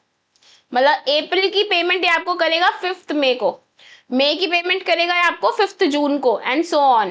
तो मार्च की मुझे पता, आई am standing in the month of March, financial year close हो रहा है, मुझे अपनी बुक्स क्लोज करनी है, मैं मार्च में खड़ी हूँ, मुझे पता है ये मुझे 31 मार्च तक पैसे देगा ही नहीं, ये मुझे पैसे देगा 5 अप्रैल को। बट मैं 31 मार्च को खड़ी हूँ, मुझे अपनी बुक्स को क्लोज करना है, I have to close my books on 31 March, right. तो 31 मार्च को आई विल, चाहे वो पैसा रिसीव हो गया है चाहे नहीं हुआ है, क्या मेरी पहला फर्स्ट क्वेश्चन शुड बी, क्या ये इनकम अक्रू हो गई है। हाँ, अक्रू होना मतलब क्या ये इनकम ड्यू हो गई है। हाँ, ये मेरी इनकम ड्यू हो गई है, मैं एंटाइटल्ड हूँ कि मुझे मार्च महीने का रेंट मिलना चाहिए, I am entitled to it. मैंने पूरा महीना आपको अपनी प्रॉपर्टी यूज करने दी, तो I am entitled to the rent of this property, right. मेरा इनकम अक्रू हो चुकी है, तो चाहे वो रिसीव हुई चाहे नहीं हुई, ये बात मुझे रेलेवेंट ही नहीं है मेरे लिए, this has no relevance.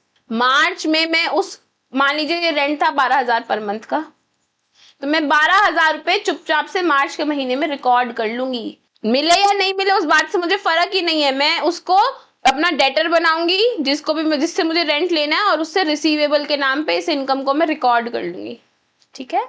So this the accrual assumption says कि the transaction has happened, your expense has been incurred, record it, no matter कि वो पेड है या पेएबल है। Same ways income has been accrued, transaction has happened, doesn't matter कि वो receive हो गई है या नहीं हुई है, just record it. This is known as accrual assumption, this is known as what, accrual assumption. I am hoping अब आपको ये कंसेप्ट बहुत क्लियर है। बहुत सारे बच्चे मैंने देखे हैं, बहुत सारे लोग देखे हैं मैंने जिनको कैश बेसिस और अक्रूवल बेसिस के बीच में फर्क ही नहीं पता, जिनको पता ही नहीं कि अक्रूवल अजम्पशन क्या है। भाई अक्रूवल अजम्पशन बोल रही है कि 12 महीने का खर्चा रिकॉर्ड करो और रेलेवेंस में 12 महीने की इनकम उसकी रिस्पेक्टिव रिकॉर्ड कर दो। सिंपल। मिल गया या नहीं मिला मुझे फर्क नहीं पड़ता, हो गया ना, ड्यू इनकर हो गया खर्चा, रिकॉर्ड इट। तुमने पे करा नहीं पे करा doesn't matter. Same as income accrue हो गई, मिल गई नहीं मिल गई डजेंट मैटर। क्यों क्यों बनाया हमने ये अजम्पशन? क्योंकि अदरवाइज तो लोग बहुत घपला करते रहेंगे, बहुत स्कैम होगा। अदरवाइज पीपल विल से कि मैंने ये खर्चा तो करा है बट मैं इसको रिकॉर्ड नहीं करूंगी क्योंकि मैंने असली में भी इसकी पेमेंट नहीं करी। उससे क्या होगा? प्रॉफिट इन्फ्लेट हो जाएगा, रॉन्ग प्रॉफिट्स पहुंचने लगेंगे ना। ऐसी इनकम में, इनकम आपकी बन रही है, आप कह रहे हो नहीं जी हम नहीं रिकॉर्ड कर रहे, टैक्स नहीं देना चाहते हम गवर्नमेंट को, हम कहेंगे हमें रिसीव ही नहीं हुई अभी, कोई बात नहीं, but it has been accrued to you, right? It is accrued, your profit should be reflected, otherwise wrong profit reflect होगा, right? So that is why accrual assumption came into existence. चलिए आगे बढ़ते हैं। जब हम बात कर ही रहे हैं अक्रूवल अजम्पशन की, बेसिस क्या अक्रूवल अजम्पशन के? It is based on mercantile system of accounting. All transaction, which simply says that all transactions are to be recorded if they are incurred or accrued. सब transaction record कर लो, simply बात ही है, बस। मिली नहीं मिली, पैसा गया नहीं गया जेब से, उस बात से मुझे फर्क नहीं है, सब ट्रांजैक्शन को आपने रिकॉर्ड करना है इन टोटल, यही बात है। ओके चलो, आई फील जब हम अकाउंटिंग सिस्टम्स के बारे में बात कर रहे हैं, ये अजम्पशंस यहाँ तक खत्म हो गई बेटे, योर अजम्पशंस दी एंड है यहाँ अजम्पशन का ना, अजम्पशंस का यहाँ दी एंड हो गया है। बट आई फील क्योंकि हम इतनी बात कर रहे हैं तो हमें कैश बेसिस और मर्केंटाइल बेसिस की भी बात कर लेनी चाहिए। So there are two types of accounting system. अब आपकी जॉब कहाँ रहती है, आपकी ऑर्गेनाइजेशन में क्या फॉलो होता है, that you knows, yeah you only know what is followed in your organization। क्या पता वहां पर कैश बेसिस फॉलो होता हो, क्या पता वहां पर मर्केंटाइल बेसिस फॉलो होता हो। कैश, अच्छा मर्केंटाइल बेसिस तो हमने अभी भी पढ़ा कि चाहे एक्सपेंस पेड है या पेएबल है हमें पता नहीं, रिसीव्ड है या रिसीवेबल है हमें इस बात से कोई खबर नहीं और ना ही हम जानना चाहते हैं, it doesn't matter. Mercantile basis बोल रहा है चाहे पेड हो चाहे पेएबल हो, चाहे रिसीव्ड हो चाहे रिसीवेबल हो, रिकॉर्ड कर दो, चुपचाप आंखें बंद करो, record everything, record all transactions, right? Cash basis क्या बोल रहा है? कैश बेसिस बोल रहा है if your accounting firm generally cash basis कहाँ फॉलो होता है? सी ऑफिसेज में। जितने भी आपके प्रोफेशनल्स होते हैं ना, जैसे डॉक्टर्स, वो सब यूज करते हैं कैश बेसिस, क्योंकि ये बेसिकली जो सर्विसेज देते हैं ना वो कैश बेसिस ही फॉलो कर रहे होते हैं। प्रोफेशनल सर्विसेज जितने भी लोग दे रहे हैं ना वो कैश बेसिस फॉलो कर रहे होते हैं। तो कैश बेसिस का रूल है, अच्छा ये मैम हमें कैसे पता चलेगा कि हमारी ऑर्गेनाइजेशन में कैश बेसिस फॉलो हो रहा है या मर्केंटाइल बेसिस फॉलो हो रहा है? वो आपको डे 1 पे बता देंगे कि आपकी बुक्स किससे बनती हैं, कैश बेसिस पे बनती है, मर्केंटाइल बेसिस पे बनती है। इन जनरल अगर आप सी ऑफिस में काम कर रहे हो या किसी प्रोफेशनल सर्विसेज जो प्रोवाइड करता है उसके यहाँ काम कर रहे हो तो यूजुअली कैश बेसिस ही फॉलो कर रहे होते हैं, but you should go and clarify on day 1 itself, ठीक है? तो कैश बेसिस बोलता है कि अगर transaction, the transaction if it is paid you should record करो, हम मना नहीं कर रहे, रिकॉर्ड करो, बट एक शर्त है, एक इफ है, एक बट है, तभी करना रिकॉर्ड अगर वो असली में पे हो गई हो या असली में रिकॉर्ड हो गई हो। मतलब आपको कैश या बैंक या एनी मीन्स ऑफ पेमेंट या तो असली में रिसीव हो गई हो या असली में आपकी जेब से चली गई हो, या तो असली में आपको रिसीव हो गई हो वो पेमेंट या असली में वो आपने पे कर दी हो पेमेंट। सिर्फ इन्हीं दो केसेस को आप रिकॉर्ड करोगे, या तो पैसा सच में आपकी जेब में आ गया या सच में आपकी जेब से चला गया, सिर्फ तभी के तभी आप अपनी उस ट्रांजैक्शन को रिकॉर्ड करना उस फाइनेंशियल ईयर में, अदरवाइज रिकॉर्ड मत करना। जब रियलिटी में होगा तब देख लेंगे। मैम एक एग्जाम्पल के थ्रू समझा दो please. Okay no problem.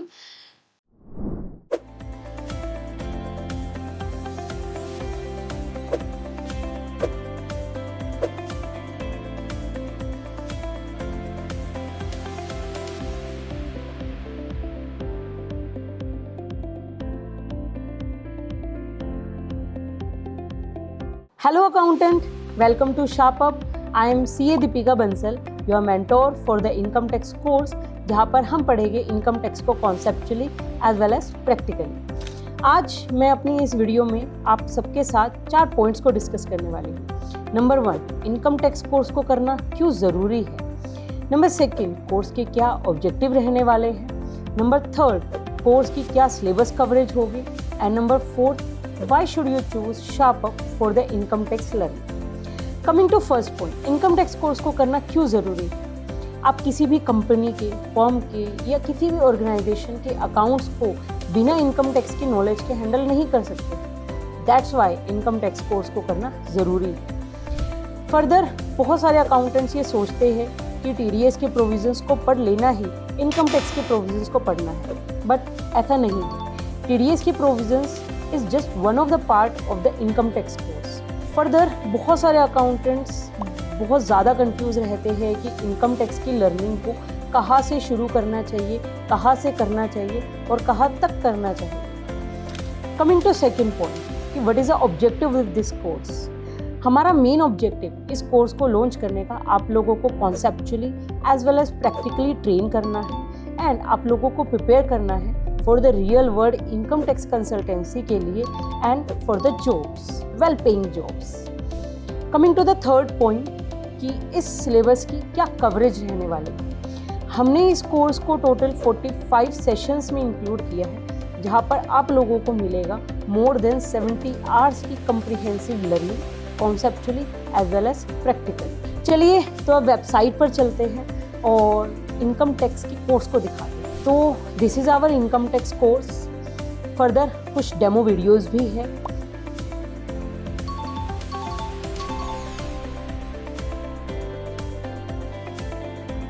And you can see कि किस तरीके से स्ट्रक्चर्ड वे में पूरे इनकम टैक्स कोर्स को हमने सेशन वाइज डिवाइड किया है so that you can easily start your classes. Moving to the next point कि why should you choose SharpUp for the income tax learning. Number 1, we have already created more than 1000 accountants in India. We provide more than 70 hours comprehensive learning, conceptually as well as practically. Lifetime आपको access मिलता है इस course का। बहुत ही ज़्यादा affordable course है। 3 days no question ask refund policy and complete करने पर आप लोगों को कंप्लीशन सर्टिफिकेट भी मिलेगा। So looking forward to see you in this career building opportunity with Sharp Up. Thank you so much. एक मिस्टर सीए है, mister A, he is a chartered accountant, he is a CA. He has 2 options. He can follow cash accounting system or mercantile accounting system, that is your accrual accounting system, right? उनके पास एक financial year मतलब अप्रैल में शुरू होगा and मार्च में खत्म हो जाएगा। अब वो मान लीजिए एग्जाम्पल नंबर 1, वो कैश बेसिस फॉलो करते हैं। पूरे साल जो जो कैश या बैंक में मतलब उनके पास या तो प्लस हो रहा है उनके अकाउंट में या माइनस हो रहा है उनके अकाउंट में, या तो कैश में या डायरेक्ट बैंक में, ठीक है। तो वो वही ट्रांजेक्शन रिकॉर्ड कर रहे हैं। अब 31 मार्च को वो खड़े हैं, 31 मार्च को वो खड़े हैं और अपनी बुक्स को क्लोज करना चाहते हैं। यहाँ पर he is entitled to receive, he is entitled to pay salary to its employees. इसके पास बहुत सारे एम्प्लॉइज हैं और 31 मार्च को he should pay salaries to its employees worth ₹5 lakh, ठीक है। और यूजुअली इनकी ऑफिस में प्रैक्टिस है by the 5th of next month ये पेमेंट कर देते हैं सैलरी की। This is the casual practice in his office. तो आप मुझे बताओ, You all tell me, yes, you all tell me, क्या ये 5 लाख की ट्रांजैक्शन मिस्टर ए अपनी बुक्स में रिकॉर्ड करेंगे या नहीं करेंगे if he is following cash basis of accounting? You tell me what will happen. देखो कैश बेसिस का रूल क्या है? कैश बेसिस का मैम रूल साफ है, ट्रांजैक्शन तभी रिकॉर्ड करना या तो पेड हो गई हो या रिसीव हो गई हो, अदरवाइज मत करना। तो क्या 31 मार्च को आपने 5 लाख की सैलरी पे कर दी है? It is should pay. ये ऐसे नहीं लिखा दैट आई हैव पेड और he have paid, no, it is he should pay, but he hasn't paid yet. If he hadn't paid yet, so you cannot record it. So this transaction will not be recorded if he is following cash basis. But on the other hand, if he would have been using the accrual system or the mercantile system of accounting, if his firm was using the mercantile basis of accounting, तो 31 मार्च को आपको क्या लगता है, आपको क्या उसको record करना चाहिए था? आप बताओ, क्या लगता है, क्या उसे रिकॉर्ड करना चाहिए था? मर्केंटाइल बेसिस कह रहा है मैम एक ही रूल है, क्या एक्सपेंस इनकर हो गया, क्या इनकम अक्रू हो गई? मैम एक्सपेंस तो इनकर हो गया है, पूरे महीने 31 मार्च को हमें पेमेंट, उस महीने का एक्सपेंस इनकर हो गया है, हमें सैलरी दे देनी चाहिए एम्प्लॉइज को, इनकर तो हो चुका है, इनकर हो गया ना, इनकर हो गया, ओके, चुपचाप उसको रिकॉर्ड कर दो भाई. It is simple.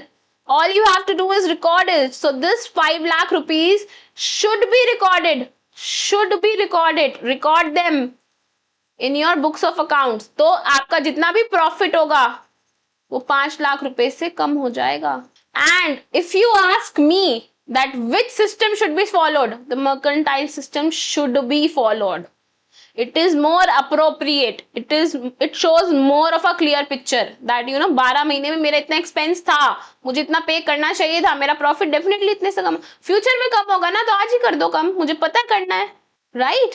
So that is why this is my personal opinion which is in general also accounting field में मर्केंटाइल बेसिस को यानी कि अक्रूवल बेसिस को ज्यादा महत्व दिया जाता है. सो आपकी अजम्पशंस यहाँ हो गई हैं क्लियर. Let's move forward.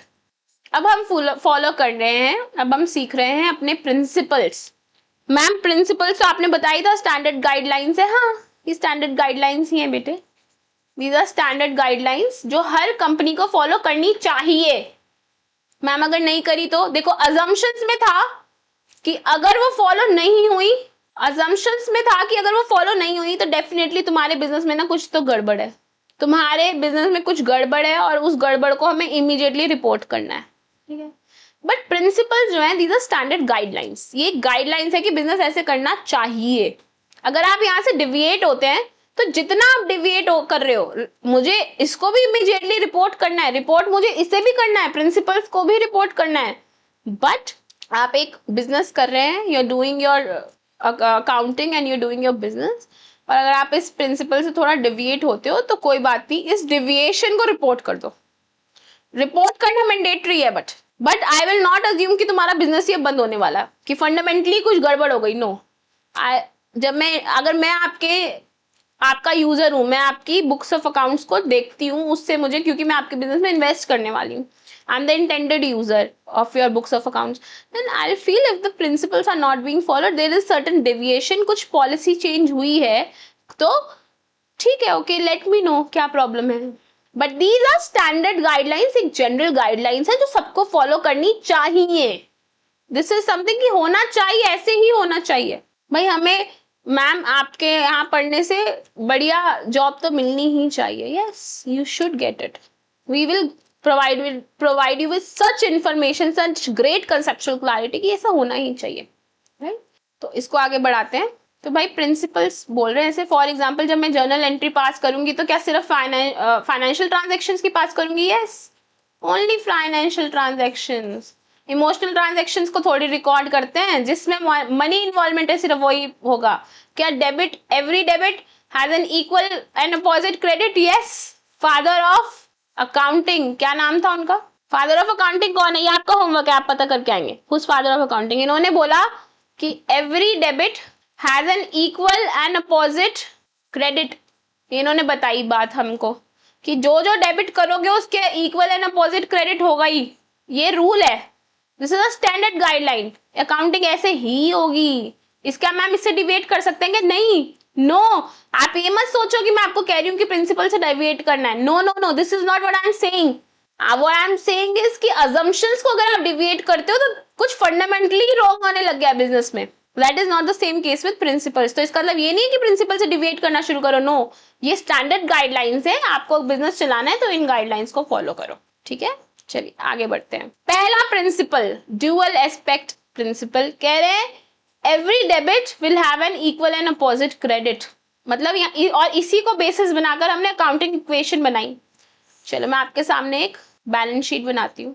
ये बैलेंस शीट है, एक तरफ आपके सारे असेट्स लिखे हैं, एक तरफ आपकी सारी लाइबिलिटीज लिखी हैं। ओके, और साथ में जो आपकी इक्विटी है, इक्विटी यानी कि आपकी कितनी कैपिटल है, या तो अपनी होगी या लोगों से उधार ली होगी। अपनी होगी तो मतलब ऑन मनी, और अगर उधार ली होगी तो मतलब डेट लिया होगा, तुमने लोन लिया होगा किसी से, उसको अपना पैसा लगा के बिजनेस खोला, इक्विटी। दूसरे का पैसा बना के बिजनेस खोला, डेट। कैपिटल ऐसी तो बनी आपकी। तो कह रहे हैं अगर तुम असेट का टोटल लगाओगे और इक्विटी और कैपिटल का टोटल लगाओगे तो तुम हमेशा देखोगे कि ये सेम आ रहा है। अगर यहाँ 10 लाख आ रहा है तो यहाँ भी 10 लाख ही आ रहा है। तो डुअल एस्पेक्ट सेज, जो कि आपके अकाउंटिंग इक्वेशन का बेसिस भी बनता है, दैट कि अगर आप अपने कैपिटल और लाइबिलिटी को ऐड कर दोगे ना तो हमेशा वो आपके असेट्स जितने ही निकलेंगे। This is your dual aspect. इसी प्रिंसिपल की वजह से आपकी जो बैलेंस शीट है ऑलवेज सेल्फ टैलीड होती है, ऑलवेज सेल्फ टैलीड है। इसलिए अगर कभी भी ऐसा हो जाए कि असेट का टोटल इक्विटी प्लस लाइबिलिटी के जितना नहीं आ रहा तो मतलब कोई ट्रांजैक्शन है जो आपने गलत रिकॉर्ड करी है, कुछ ऑमिट हो गया आपसे, कुछ गलती हो गई है, चेक करो। ये प्रिंसिपल आपको यही बता रहा है। अगला प्रिंसिपल, सेकंड प्रिंसिपल कह रहा है business entity principle. Everybody, very important, इसको प्लीज थोड़ा ध्यान से सुनेंगे। ये प्रिंसिपल बोल रहा है बेटे कि मैं हूं और मेरा बिजनेस है, हम दोनों अलग अलग लोग हैं। मतलब मैम, मतलब समझ नहीं आ रहा। आप हो, आपका बिजनेस आपने तो शुरू करा है, बिजनेस अलग अलग कैसे हुआ आप? ध्यान दो बेटे, मैंने क्या बोला। ये प्रिंसिपल स्टैंडर्ड गाइडलाइन है, ऐसे ही फॉलो करनी है। स्टैंडर्ड है, ABCs है, ऐसे ही फॉलो करना है, राइट? स्टैंडर्ड गाइडलाइन है, इसको ऐसे ही फॉलो करना है। ऑलवेज ऐसे ही फॉलो होगा। क्या है ये बोल रहा है मैं हूं और मेरा बिजनेस है। मैं हूं, मोमोज खाओ मेरा बिजनेस था, राइट? मैं हूं, मेरा बिजनेस है, हम दोनों अलग अलग लोग हैं। We are two separate entities. Me and my business are two different entities. Simple स्पष्ट हिंदी में बोलूं तो धंधा अलग और बंदा अलग। धंधा अलग है और वो बंदा जो उस धंधे को कर रहा है वो अलग है। If the business is following certain problems, तो क्या आप बोलोगे कि उस पर्सन को भी सेम प्रॉब्लम हो रही है? मान लीजिए गोइंग कंसर्न अजम्पशन खराब हो रहा है बिजनेस का, तो आप क्या कह रहे हो कि भाई बिजनेस बंद होने वाला है, तो क्या ये भी बोलोगे जो इसका ऑनर है वो मरने वाला है? ऐसा है क्या? उसका वो भी बंद होने वाला, वो ही the owner is also about to shut down? ऐसा तो नहीं है। I am different and my entity, my business is different. We are two different entities. इसी की वजह से बेटे, इस प्रिंसिपल की वजह से हम हमेशा बोलते हैं कि जो मैंने पैसा कैपिटल लगाया अपने बिजनेस में, जो मेरा पैसा मैंने लगाया बिजनेस शुरू करने के लिए, वो बिजनेस के ऊपर एक लाइबिलिटी है। तभी तो देखो जब मैंने बैलेंस शीट बनाई भाई, जब मैंने बैलेंस शीट बनाई बेटे, जब मैंने बैलेंस शीट बनाई, एक तरफ आप लिखते हो लाइबिलिटीज और एक तरफ आप लिखते हो असेट, तो मैंने कैपिटल को ना लाइबिलिटी की तरफ लिखा है। ध्यान दो, मैंने कैपिटल को लाइबिलिटी की तरफ लिखा है एंड अदर लाइबिलिटीज यहां लिखा है, राइट?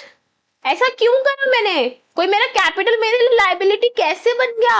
ये मेरा बिजनेस है। एक तो पहली बात, बैलेंस शीट में अपनी पर्सनली बना रही, मैं बिजनेस की बना रही हूँ। मोमोज खाओ की बैलेंस शीट है ये। This balance sheet belongs to Momos Khao, right?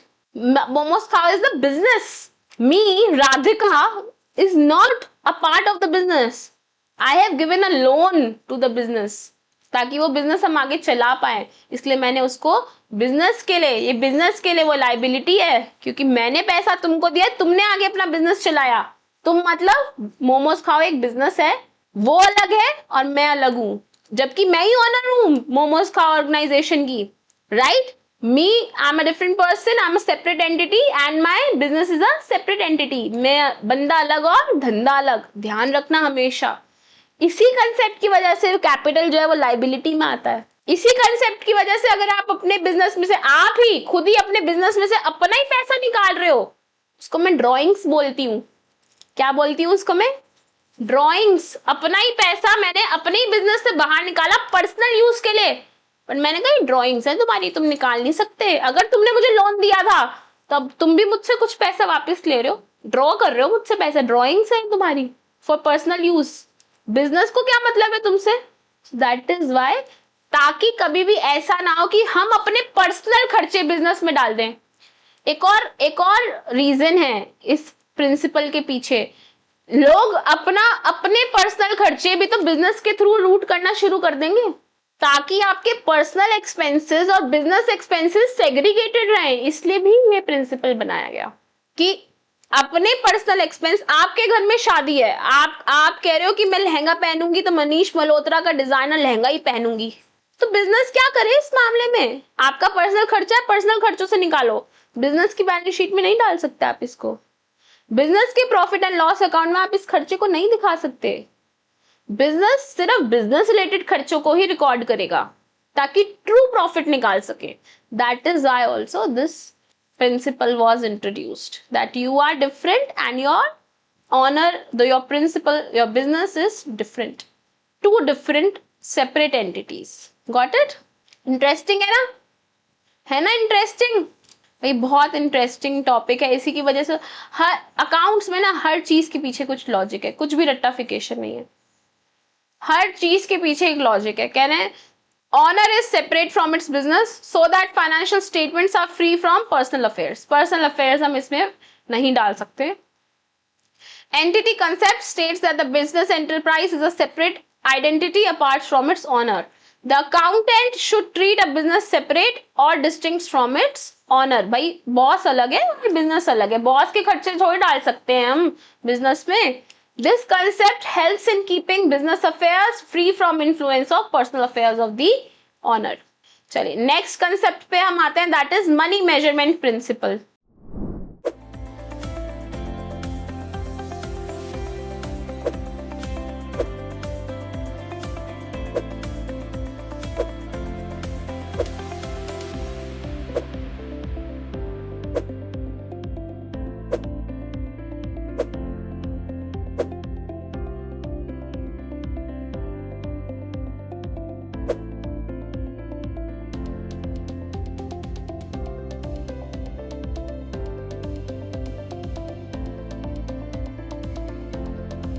Hello everybody, this is Radhika from SharpUp और मैं लेके आई हूँ आपके लिए ATC प्रोग्राम।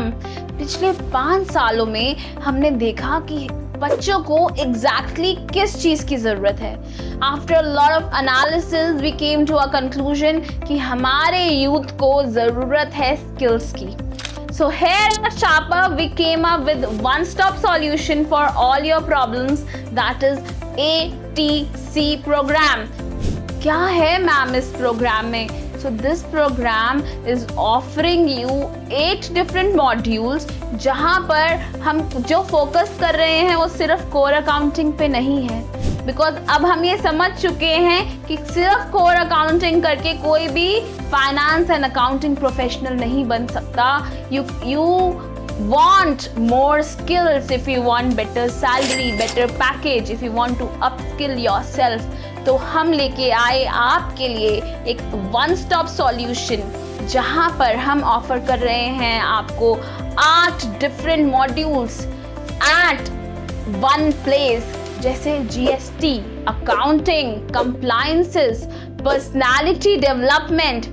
हमने ये तो जान लिया है कि hard skills will get you the job but soft skills will get you fired. So soft skills पे काम करना भी बहुत बहुत जरूरी है। We are talking about financial analysis, we are talking about allied laws and much more. सब कुछ प्रैक्टिकली आपके सामने लेके आएंगे। Why do we want to limit ourselves to just concepts? हम चाहते हैं कि आपको कंसेप्चुअल क्लैरिटी के साथ साथ प्रैक्टिकली उसको कैसे अप्लाई करना है ये भी सिखाया जाए। क्यों ना GST के पोर्टल पे जाके ही रजिस्ट्रेशन करनी सीख लें? क्यों ना रियल टाइम GSTR 1, 3B, 9 कैसे भरना है सब कुछ हमें एक जगह पे सिखा दिया जाए।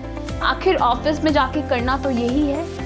So किस बात की देरी है? Go ahead and enroll yourselves in ATC program. This is Radhika Dua signing off. Money measurement principle कह रहे हैं, देखो क्या हुआ, मैं हूँ, मेरी एक फ्रेंड है, हम दोनों एक दूसरे को बहुत, we admire each other a lot and we have a very strong bond, very good friendship that we have, right. मैंने एक दिन बोला मैं तुझको ज्यादा रिस्पेक्ट करती हूँ, तू मुझको कम रिस्पेक्ट करती है। This told this to my friend. उसने बोला how can you determine this? उसने बोला no no no no no, I respect you more, my love for you is much more higher than your love for me. How can you say that? कहती एक काम करते हैं, इसको major कर लेते हैं। मैंने कहा how would you measure it? How do you measure friendship? How do you measure love? How do we measure the bonds? There is no way of doing that, right? उसने कहा एक काम करते हैं, अकाउंट बनाते हैं। मैंने कहा क्या अकाउंट, नाम क्या दोगे अकाउंट का? कहती फ्रेंडशिप अकाउंट। मैंने कहा देखो सुनो जरा, सब्र करो, रुक जाओ। ऐसा कोई आप ऐसे इमोशंस का अकाउंट नहीं बना सकते अकाउंटिंग में। अकाउंटिंग में आप सिर्फ और सिर्फ उन्हीं चीजों को रिकॉर्ड कर सकते हो, उन्हीं ट्रांजैक्शन को रिकॉर्ड कर सकते हो जहां पर मनी इन्वॉल्वमेंट है। जिन चीजों को आप मनी से मेजर कर सकते हो, सिर्फ उन्हीं ट्रांजैक्शंस को आप रिकॉर्ड कर सकते हो। एक और एग्जांपल के थ्रू समझाती हूँ मैं इसको आपको। मेरा आप सबसे क्वेश्चन है, क्या आपने कभी किसी को दिल दिया है? क्या आपने कभी किसी को दिल दिया है? मोस्ट आपका आंसर होगा यस। पर मेजर क्वेश्चन ये नहीं है कि आपने दिया है, इंपॉर्टेंट यहाँ ये है कि सामने वाले ने भी दिया है क्या वापस? क्या उस पर्सन ने भी आपको दिल वापस करा है? भाई ऑनेस्टली लड़कियों के केसेस में तो मिल जाता है दिल, लड़कों को थोड़ी सी, खैर आजकल तो जनरेशन चेंज हो गया, boys also have a lot of fan following now. So तो ये जो आदान प्रदान हुआ दिल का, लव, मेरी उम्र के नौजवानों दिल ना लगाना, ये बात हमेशा ध्यान रखो। मैं अभी भी आपको बोल रही हूँ, प्यार व्यार सर धोखा है, पढ़ लो बेटा मौका है, ठीक है।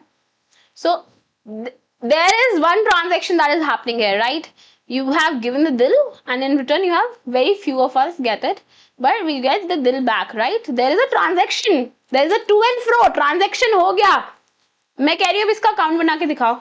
I dare you, go ahead, create account for this।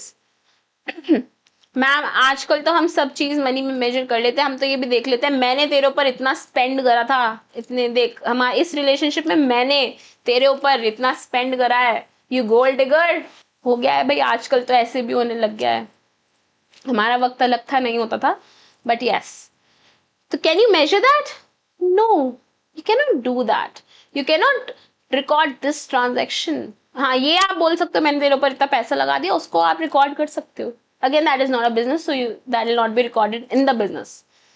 Money measurement principle says only those transactions will be recorded or accounted which can be measured in monetary form. जिसको आप पैसे में, रोकड़े में तोल सकते हो, सिर्फ उसी को जनरलाइज करो, उसी ट्रांजैक्शन को आप रिकॉर्ड कर सकते हो, अदरवाइज नहीं कर सकते। ये ट्रांजैक्शन रिकॉर्ड, अफसोस, बड़े ही अफसोस के साथ कहना पड़ रहा है मुझे, ये ट्रांजैक्शन रिकॉर्ड नहीं हो सकती। Only financial transactions are recorded. Accountants to record only those transactions which can be measured in the terms of money. Otherwise, please don't record. Okay? अगला एग्जाम्पल, अभी मैंने एग्जाम्पल आपको लेके बताया है कि दिल दिया और दिल लिया, right? This transaction can not be recorded, है ना? अभी तो just we took this example. आगे बढ़ते हैं। Next concept is periodicity concept. भाई देखो एवरीथिंग इज लिंक्ड, जो भी अब अभी तक आप पढ़ते आए ना, हर चीज का कुछ ना कुछ एक रेलेवेंस है। जो भी आप अभी तक पढ़ते आए हो, हर चीज का कुछ ना कुछ लिंक है, कुछ ना कुछ रेलेवेंस है। गोइंग कंसर्न याद करो, क्या कह रहे थे कि हम आज से लेके अनंत तक अपना बिजनेस चलाना चाहते हैं। हम कभी भी, हमारा इंटेंशन है ही नहीं कि हम अपने बिजनेस को स्टॉप करेंगे, ठीक है? तो अगर ऐसा है, तुम आज से लेके अनंत तक अपने बिजनेस को चलाना चाहते हो, तो एक काम करो, हर साल अपने बिजनेस की टेस्टिंग कराया करो। अच्छा तो टेस्टिंग कैसे करानी है? वीकली, मंथली, क्वार्टरली, ये बताओ कैसे करानी है टेस्टिंग? टेस्टिंग मतलब इवैल्यूएट कराओगे ना अपना बिजनेस। इवैल्यूएट इवैल्यूएट करोगे ना अपने बिजनेस की परफॉर्मेंस, कैसे करोगे भाई? प्रॉफिट एंड लॉस अकाउंट देखेंगे, हम अपनी बैलेंस शीट देखेंगे। तो ये कैसे करना है? रोज की देखनी है, वीकली देखनी है, मंथली देखनी है, क्वार्टरली देखनी है, सेमी एनुअली देखनी है या एनुअली देखनी है? बताओ भाई, हमें तो पता ही नहीं मैम कैसे देखनी है, बताओ। चलो इसको भी ना एक एग्जाम्पल के थ्रू हम डिटरमाइन करते हैं। आप अपने बिजनेस का परफॉर्मेंस इवैल्यूएशन कर रहे हो। 2020 में आपने शुरू करा था बिजनेस, 2021, 2022, 2023, 2024, ठीक है, और अब 2025 भी हो गया खत्म। 1 साल, 2 साल, 3 साल, 4 साल, 5 साल, 5 years. 5 years you have done the business. First year you were in a loss, क्योंकि पहले ही साल था भाई। मेरे पापा कहते हैं बिजनेस के 3 साल इंसान को लॉस उठाना पड़ता है। पहला साल लॉस का, सेकेंड साल ब्रेक इवन का, और third year when you are just at the point जहां ब्रेक इवन क्रॉस कर पाओगे। 3 years तो आप अपनी जेब से ही लगा रहे हो, ठीक है। आपको लॉस हो गया 1 लाख रुपीज का। सेकेंड ईयर आपको प्रॉफिट हो गया 2 लाख रुपीज का। थर्ड ईयर आपको फिर प्रॉफिट हो गया 10 लाख रुपीज का। First year, second year, third year फिर आपको प्रॉफिट हुआ 10 लाख का। फोर्थ ईयर ना आपको लॉस हो गया एकदम से 1 CR का। आग लग गई, आग लग गई बेटे आपके नेबरहुड में। There was a fire. तो कई बच्चे कह रहे हैं कि फायर है तो क्या हुआ, आग लगे चाहे बस्ती में, बाबा तो रहता मस्ती में। नहीं बेटे, because of the fire you also had to, you were in a financial crunch, the whole society was suffering, nobody was coming and eating out. आपका आउटलेट भी थोड़ा आधा जल गया, तो आपको लॉस हो गया। आपका आउटलेट जो था, जितना इक्विपमेंट था, जितना रॉ मटेरियल था, सब जल गया। 1 CR का आपको लॉस हो गया। और 2025 में आपको फिर से 20 lakhs का प्रॉफिट हो गया। 24-25, this is the first year, this is the second year, this is the third year, this is the fourth year and this is the 5th year. मैं आपको अब पूछ रही हूँ, बताना तुम्हारे बिजनेस ने तुमको बिजनेस इवैल्यूएशन करके दो अपनी, तो तुम कहोगे कि 10 + 20 -1 -1 CR, मतलब ये हो गया 30, मतलब 29 lakhs -1 CR, मतलब माइनस में हो तुम। 1 CR -29 lakhs। जल्दी से कैलकुलेटर निकालो, बताओ कितना होगा। जल्दी से अपना कैलकुलेटर निकालिए और बताइए कितना होगा। मतलब -71 lakhs में हो अभी तुम, इतने लॉस में हो। तुम कहोगे भाई मेरा बिजनेस बहुत बेकार चल रहा है, मैं लॉस में हूँ, 71 lakhs रुपीज का ना लॉस है। जैसे ही आपने ये डेटा देखा, आपने डिसाइड करा भाई बंद कर दो बिजनेस, तो बंद कर दो, बहुत लॉस है इस बिजनेस में, तो इतना लॉस तो किसी को हो नहीं सकता। तो टेल मी, क्या ये एनालिसिस सही है? You tell me, is this analysis good? No, this is a bad analysis. This is not how you do analysis. आप पर ईयर एनालिसिस करते हो, पर ईयर देखते हो कि पर ईयर मुझे कितना प्रॉफिट। अदरवाइज अगर मैं एवरेज निकाल देती, मान लो, चलो मैं इसको और सिंप्लीफाई करती हूँ, मैं इसको ना बोलती हूँ आपको कि 71 lakhs का जो ये है, इसको डिवाइडेड बाय 5 कर दो, बिकॉज 5 years हो गए। 71 lakhs डिवाइडेड बाय 5, बताओ जल्दी से कितना होगा? टेल मी, जल्दी से बताओ कितना होगा। 71 lakhs डिवाइडेड बाय 5 कितना आएगा? आई वॉन्ट यू ऑल कि अपना दिमाग लगाओ। कह रहे हैं 14 लाख का 14,20,000 मुझे एवरी ईयर लॉस हो रहा है। एवरी ईयर मुझे इतने का लॉस हो रहा है। आपने तो ये डिटरमाइन कर दिया जल्दी से कि एवरेज में मुझे तो हर साल ही लॉस है, बंद कर देना चाहिए business. So I am asking you, is it a good evaluation? No, it's a poor evaluation. आप देखो किसी किसी साल you have been in a very good profit. आप सेकेंड ईयर 10 lakhs के प्रॉफिट में थे। फोर्थ ईयर आप first year, second year, third year, fourth year, आप फिफ्थ ईयर में 20 lakhs के प्रॉफिट में हो। Are you even making sense? आप देखो फर्स्ट ईयर आप लॉस में थे because it was a initial year. Second year आप 10 लाख के प्रॉफिट में हो। थर्ड ईयर फिर से आप, अच्छा I have not written third year, आप थर्ड ईयर आप फिर से मान लीजिए 10 lakhs के प्रॉफिट में है। फोर्थ ईयर में आपको लॉस हो गया because of fire, unusual circumstances. And fifth year आपको फिर प्रॉफिट हुआ है, फिर प्रॉफिट में हो आप 20 lakhs के, राइट? तो ये थोड़ी कैलकुलेशन चेंज हो जाएगी, यहाँ पे 10 lakhs और ऐड कर दो तो this will be 40 lakhs -1 CR। अच्छा 41 - 39 lakhs, आप 39 इधर हो गया तो ये 61 हो गया, 61 lakh, 61 divided by 5 will be 12, 1 and 2, 12 lakhs 20,000 के आप लॉस में हो per year, which is not making sense, right? So आपको you have to evaluate your business on year basis, per year basis, per year basis you should evaluate your business.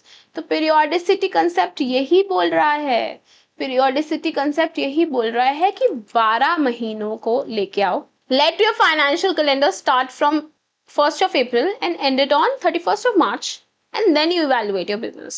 There should be one good period where you record all your 12 months expense, all your 12 months income, and then you evaluate your business, whether you are in profit or you are in loss, and then you take a decision. So that is why periodicity concept came into existence, stating कि हर 12 महीने में checkup कराओ अपना। Annual checkup है भाई, balance sheet का भी annual checkup है। Okay, so that is periodicity concept for you. But क्या कोई एक्सेप्शन है इसका? जनरल गाइडलाइन है कि भाई 12 महीने के लिए बनाओ, बट क्या डिविएशन पॉसिबल है यहाँ? हाँ पॉसिबल है बेटे। ऐसा भी तो हो सकता है कि आपने सितंबर में शुरू करा अपना बिजनेस, तो सितंबर से मार्च तक कितने बिजनेस मंथ्स हुए? सितंबर, अक्टूबर, नवंबर, दिसंबर, जनवरी, फरवरी, मार्च, दैट इज 7 मंथ्स।